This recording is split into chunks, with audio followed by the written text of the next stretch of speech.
trả lời chào trân trọng nhất. Đội thi chúng tôi hôm nay gồm có tôi, Nhân Mai, tôi, Thúy Nhân, Thành Trung, Cẩm Vân, và tôi là Bích Hồng. Nội hòa người, phương châm hành động của chúng tôi là lãnh đạo tiên phong, trên dưới đồng lòng, Vì vì mái nhà chung VNPT.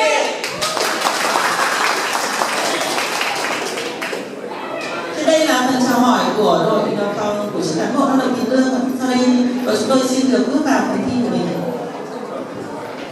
Xin cảm ơn phần chào hỏi rất sôi động của phòng tổ chức cán bộ ạ. Cho em phỏng vấn nhanh chị Hạnh một chút ạ. Chị Hạnh thấy năm nay là cái hình thức chào hỏi cuộc thi là có khác so với năm ngoái không ạ? Tôi đứng ở cái tiếp cận ở cái góc độ của những người làm thường trực công tác công đoàn thì tôi cảm thấy rất là phấn khởi bởi vì mọi người đang rất là cố gắng thể hiện không phải là chỉ những kiến thức hiểu biết về chuyên môn nghiệp vụ về văn hóa VNPT, nhưng mà trong đó mọi người đã thể hiện được đang cố gắng thể hiện một cái gì đó bản sắc rất là riêng của từng đơn vị ở ngay trong bản nhỏ. Qua đây thì tôi nghĩ là cái chất lượng của cuộc thi năm nay đặc biệt là trong cái phần chị thể hiện mọi người đã có lựa chọn cái nào sân ngoài. Xin cảm ơn tất cả các đội đã lưu ý đến cái phần này.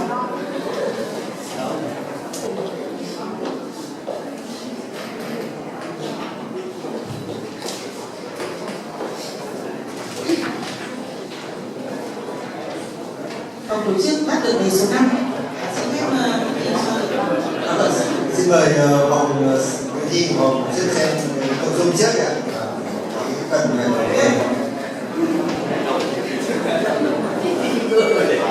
vâng, xin mời.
Xin mời người thi của phòng tổ chức cán bộ đến lên phía trước để ban giám khảo sẽ hỏi câu hỏi.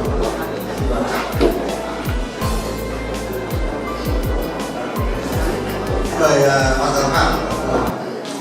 Cảm ơn cái phần trình bày bài hát vươn tới ước mơ của giảng phạm Tuyên của đội phòng tổ chức cán bộ, và hy vọng là nếu mà còn một thi nữa thì đội sẽ hát tiếp cả cái bài trang thứ 2 của sổ tay, bởi vì là cái sổ tay văn hóa này có 2 bài hát thì cái bài này ở trang cuối cùng.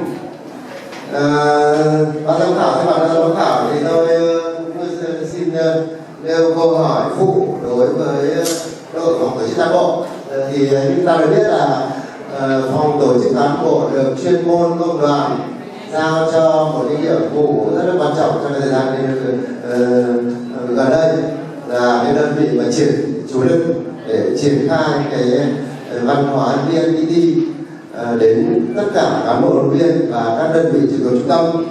Thế thì tôi được biết là đồng chí trưởng phòng Lê Văn Minh thì rất là tâm đắc về cái văn hóa VNPT này, và trong thời gian rồi thì cũng có nhiều cái hoạt động để triển khai trong trung tâm, và rất hay nhắc đến một cái nội dung của trong cái chương trình bài VNPT là cái 5 giá trị cốt lõi của VNPT, mà bản thân tôi thì rất hay được nghe cái câu đấy của đồng chí trưởng phòng, thì tôi cũng không biết là cái chủ trương của trưởng phòng đã lan tỏa trong đội thi chưa, cho nên là tôi muốn hỏi hãy nêu cái 5 giá trị cốt lõi của VNPT. 5 giá trị thì có thể là kể lên cả năm và nói chi tiết về cả từng cái nội dung ở trong cái một cái bán đắt tỷ đô. Trước hết là kể lên 5 cái giá trị có lợi, để sau đấy thì có thể nêu chi tiết một số cái các bạn có thể chọn trong cái 5 cái giá trị có lợi đấy, các bạn chọn vài cái giá trị có lợi các bạn nêu cụ thể. Xin tôi cảm ơn. Xin cảm ơn ban giám khảo và đội xin phép được thú ý.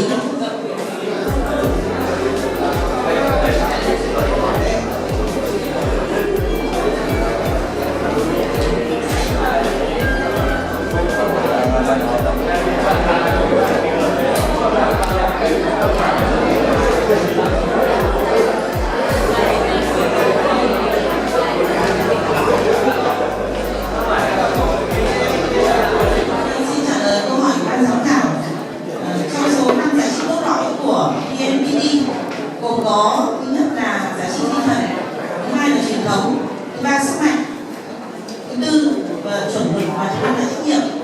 Và phòng tổ chức xin nói kỹ hơn về giá trị tinh thần của VNPT gồm có các nội dung về thứ nhất là về sứ mệnh là kết nối mọi người, thứ hai về tầm nhìn là số 1 Việt Nam ngang tầm thế giới, về giá trị văn hóa đó là khách hàng là trung tâm, chất lượng là đi cùng, hiệu quả là thước đo.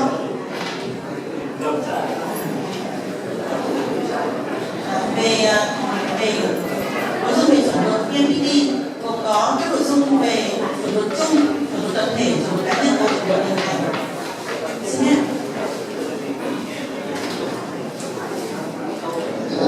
Vâng, cảm ơn phần trả lời của phòng tổ chức. Thì 5 cái tên của cái 5 cái giá trị cốt lõi thì phòng tổ chức rất là thuộc bài và đều chính xác từ một. Thế còn cái phần mà phần hỏi trả lời thứ hai về cái tinh thần VNPT thì cũng như vậy là chúng ta cũng trả lời chính xác về tầm nhìn, về sứ mệnh, về triết lý, về đạo đức, về giá trị, và thiếu cái gì nhất là VNPT. Vì nó có 6 cái nội dung nhỏ thì cái phần VNPT cũng là một trong cái thành tố của cái tinh thần VNPT. Thì cái này là thấy là rất là tốt rồi, thì nó rất là thuộc bài. Thế còn cái chuẩn bằng thì chuẩn mực thì các chị đầy đủ 4 cái nội dung chi tiết của nó là chuẩn mực chung, rồi chuẩn mực tập thể, rồi chuẩn mực cá nhân, rồi chuẩn mực hình ảnh. Thì có 2 cái câu hỏi như vậy thì phòng tổ chức như thế là đánh giá